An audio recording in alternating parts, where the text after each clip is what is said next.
Hola, ¿qué tal? Bienvenidos a este primer podcast de Palestra Informativa. Mi nombre es Ricardo Quesada y lo llamamos político y social porque vamos a abordar temas de ambas áreas y que son de interés y de actualidad nacional. Hoy iniciamos con el tema de los diputados que les adelantamos en nuestras redes sociales y que es pensado para que usted realice un voto informado.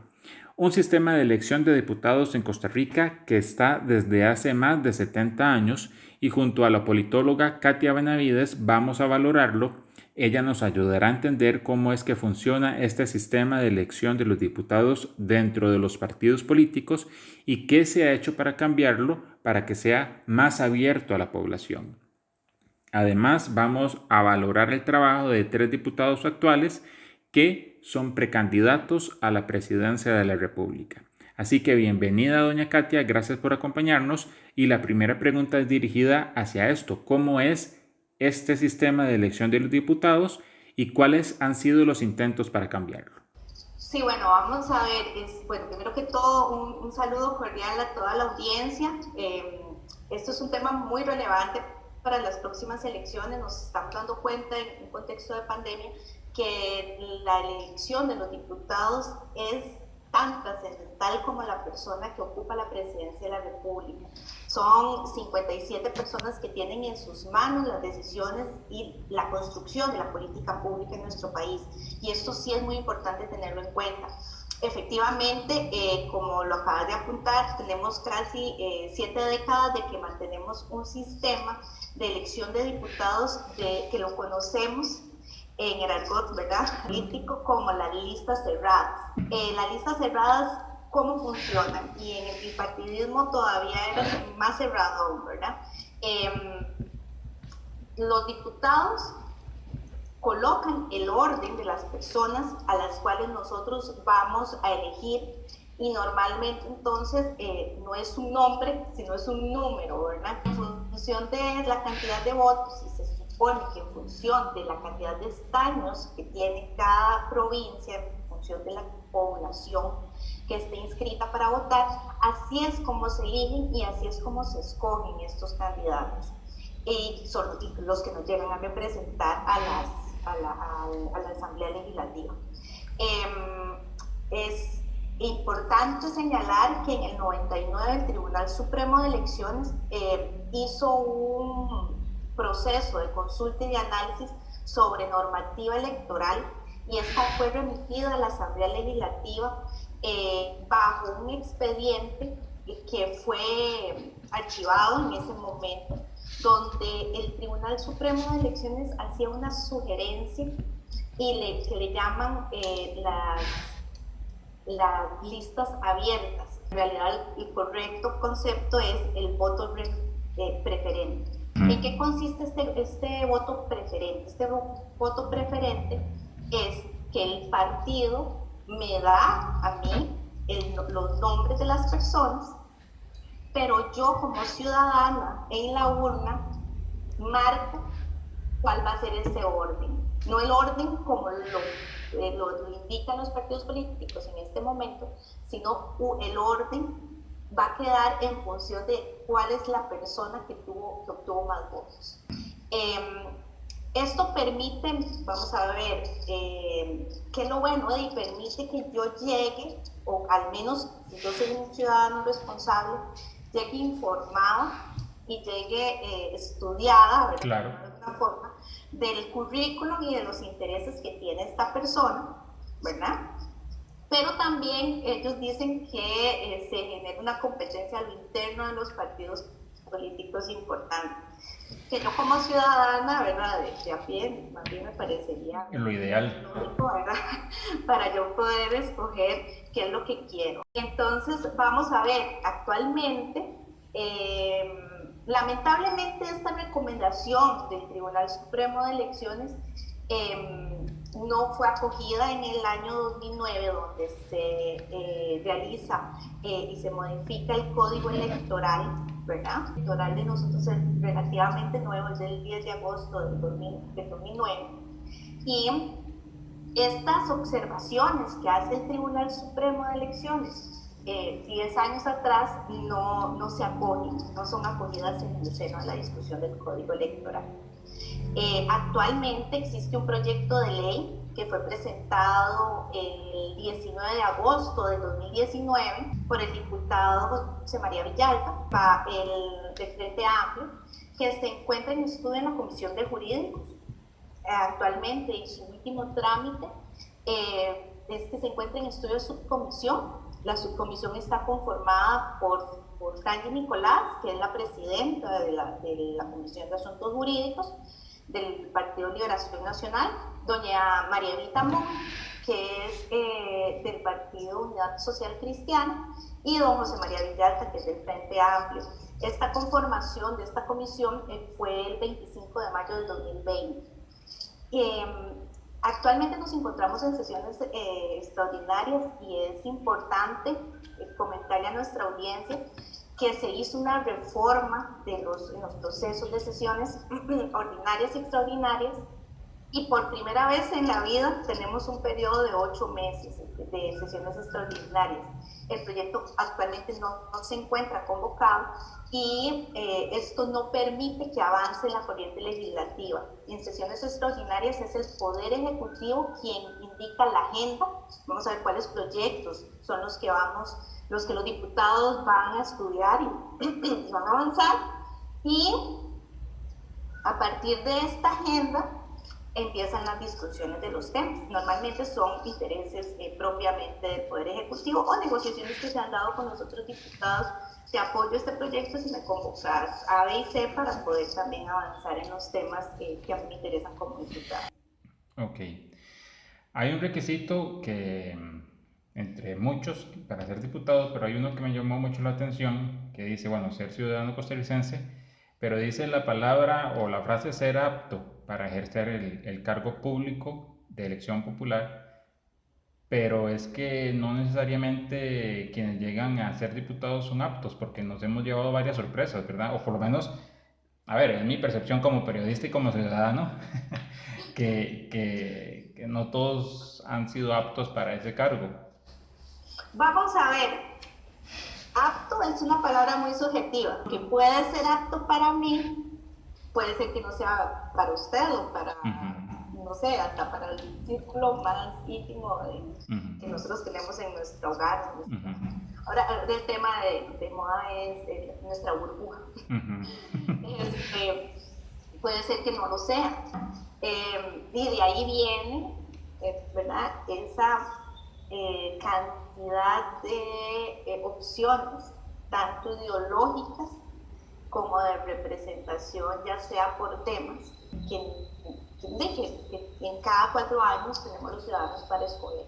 El otro día yo conversaba esto con una amiga, ¿verdad? Y yo le decía, no es lo mismo eh, que yo voto por una mujer que pueda ser, o sea, que no necesariamente por ser mujer me represente, porque su forma de pensar o su ideología no es la mía.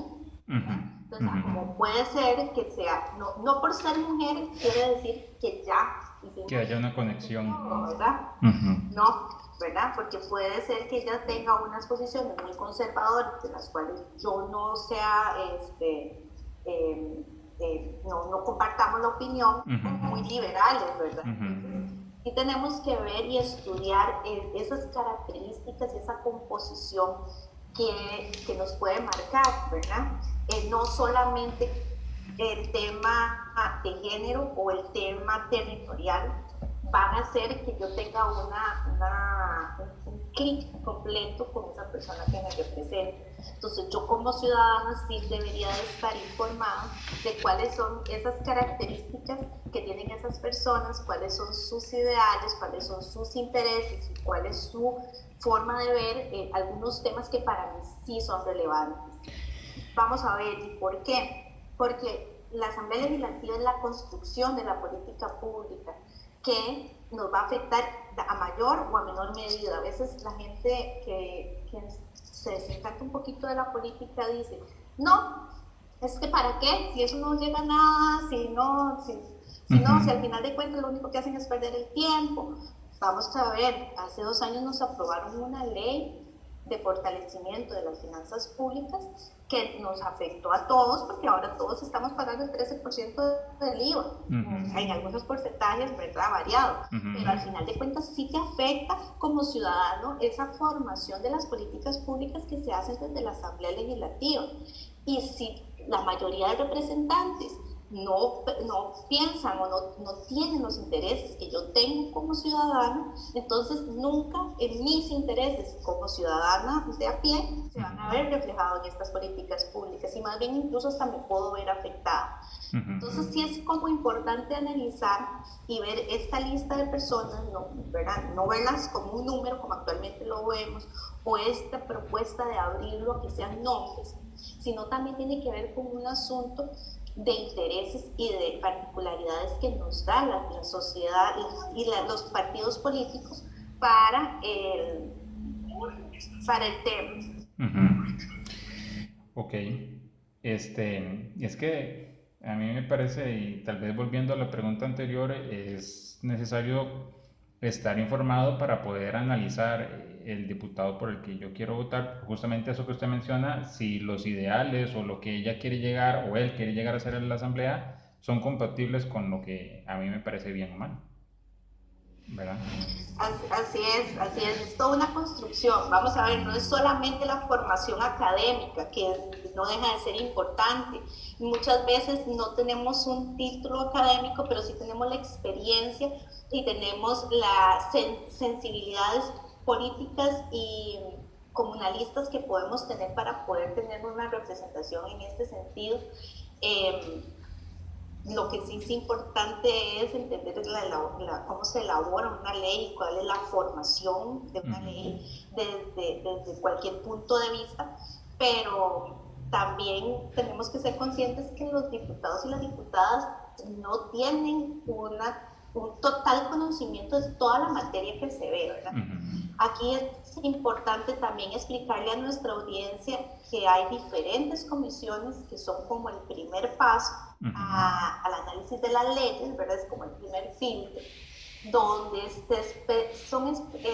especifica cada tema. Entonces, por ejemplo, ahorita tenemos las comisiones ordinarias, que son jurídicos, económicos, gobierno y administración, hacendarios y agropecuarios, y sociales, ¿verdad? Donde ahí se ven esos temas, son las comisiones ordinarias. Los diputados se pueden poner de acuerdo para tener comisiones permanentes especiales y comisiones especiales. Entonces tenemos, por ejemplo, en comisiones especiales, municipalidad, discapacidad, derechos humanos, donde se ven temas puntuales. Entonces, esta conformación de las comisiones se da al interno de las fracciones legislativas. Entonces yo como diputada llego y le digo a mi jefe de fracción, yo quiero participar de tal comisión, ¿verdad? Vamos a ver, me encantaría participar en la comisión de sociales. Entonces tengo que entender que yo tengo que tener expertise en los temas sociales, Claro. para poder llevar el interés, para poder hacer construcción de política pública, para poder, una vez se ha dictaminado, no tener el criterio suficiente para decirle a mis compañeros diputados por qué este proyecto funciona o por qué no funciona. Bueno, la siguiente pregunta es, para que nos dé tiempo a hablar de los diputados, ¿en qué aspecto se debe fijar el ciudadano para hacer una buena elección de, a ver, si el ciudadano ya está casado con X partido, pero puede fijar en el trabajo de otros diputados de otros partidos, en el tiempo que nos queda, en qué aspectos se podría fijar la persona para valorar otras opciones y escoger otros colores? Ok, vamos a ver, y hay que entender algo. Los dos partidos tradicionales de este país están a las puertas de renovación de estructuras y a partir de ahí es de donde salen los nombres para futuros candidatos a la presidencia, perdón, a la Asamblea Legislativa. Desde ya es importante estar viendo a ver cuáles son esas personas, cuáles son esos movimientos que se están dando a nivel territorial, porque ya vienen las convenciones internas de estos dos partidos. Eh, Normalmente y mediáticamente nos enseñan a fijarnos en números cuantitativos, ¿verdad? Y ver cuántas veces ha hablado el diputado de control político o cuántas veces se ha ausentado del plenario o cuántas leyes presentó a corriente legislativa. Vamos a ver, esos nos ayudan como indicadores de números, pero no necesariamente nos reflejan el trabajo que han hecho los diputados. Y tenemos que meter entonces ahí la variable de calidad, ¿verdad? ¿Cuántas veces ha hablado el diputado que mediáticamente ha sido un tema de control político y trasciende que haya hablado 5 minutos en el plenario? ¿De qué me vale a mí si he hablado 100 veces si al final nadie me está escuchando? ¿Verdad? ¿Y cuánto es el impacto que tienen estas afirmaciones o estos proyectos de ley en la opinión pública? Muchas veces nos damos cuenta de que hay leyes y llenan, ¿verdad? Ponen su firma los diputados a muchas leyes, de las cuales ninguna camina al final, ninguna se ve aprobada. Entonces, a veces es más importante ponerle atención a un diputado o una diputada que presente proyectos de ley que llegan al final, porque van a reflejar varias cosas acá. Bueno, primero, el compromiso que tiene esa persona con esa iniciativa, ¿verdad?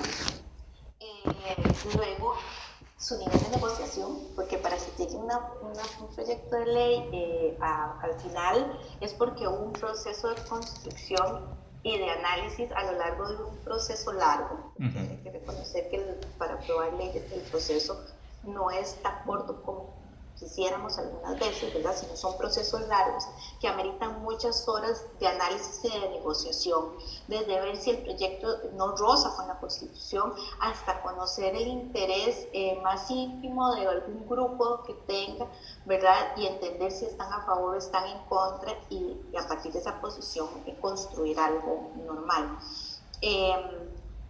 Vamos a ver, el tema de las ausencias. Nadie dice que porque yo esté sentada ahí, esté poniendo atención o esté trabajando lo que tengo que estar, ¿verdad?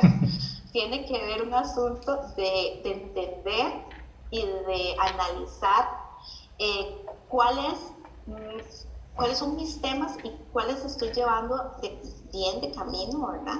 De qué es lo que voy a hacer, ¿verdad? Y valorar esa construcción de acuerdos, que no es solo no es solamente en el plenario ya cuando el proyecto está a punto de ser ley, sino que empieza desde el día 1 que se pone en corriente legislativa, desde entender en qué comisión está y cuáles son mis compañeros que están en la comisión, si estoy o no estoy, y empezar a construir a partir de eso en función de la diversidad de intereses que tenemos en una asamblea legislativa donde hay 57 diputados. Es que no se trata solamente de que el diputado llegue y pegue 4 gritos y le tire al otro, y es que con eso no se llega a nada, ¿verdad? Exactamente, o a veces, ¿verdad?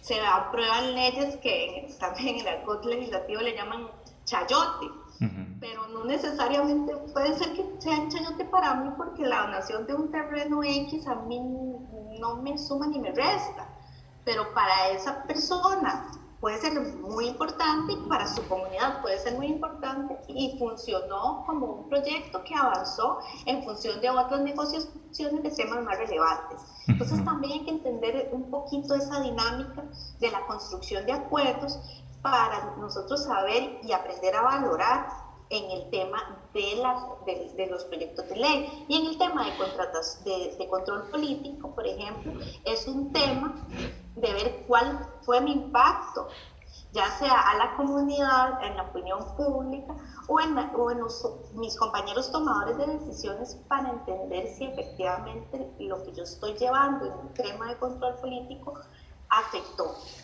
Van de la mano porque entonces, por ejemplo, entiendo que hay estrategias que los diputados hacen donde yo toco un proyecto en mi control político. Entonces eso ayuda a hacer conciencia a mis compañeros diputados que están ahí conmigo de la importancia de ese proyecto de ley y van a ayudar a avanzar, ¿verdad? También, pero hay otros temas de control político como el tema de denuncias, ¿verdad? Entonces uno dice, bueno, actualmente tuvimos el de los recursos del BAMBI. afectó a los tomadores de decisiones y ya vemos que Hacienda responde a ese control político y entonces ahorita van a presentar una modificación del presupuesto extraordinario para poder llevar esos recursos a vivienda. Entonces, ese tipo de cosas es lo que nos tenemos que poner atención, ¿verdad? No nos llevemos por números, no nos llevemos por número de ausencias o quién llega temprano, quién llega tarde. Fijémonos en esos tomadores de decisiones que sí tienen un impacto en decisiones que vengan de la mano con temas relevantes que ellos están poniendo sobre el tapete y que entonces nos pueden indicar y además van a evidenciar cuáles son las posiciones que ellos tienen. Y desde ese punto de vista, yo como ciudadana puedo analizar cuáles son, vamos a ver si congeniamos en intereses o no. Y si me siento representado o no. Entonces, a partir de eso, me va a ayudar efectivamente a una construcción de futuros personajes políticos que van a ser los que van a tomar las decisiones, bueno, ahorita dentro de un año, por 4 años más, ¿verdad? Esto fue Político y Social. Gracias por acompañarnos. Pronto la segunda parte de esta entrevista en la que valoraremos el trabajo de 3 diputados actuales, Carlos Ricardo Benavides, Carolina Hidalgo y Erwin Macís. Espérenlo acá en Palestra Informativa.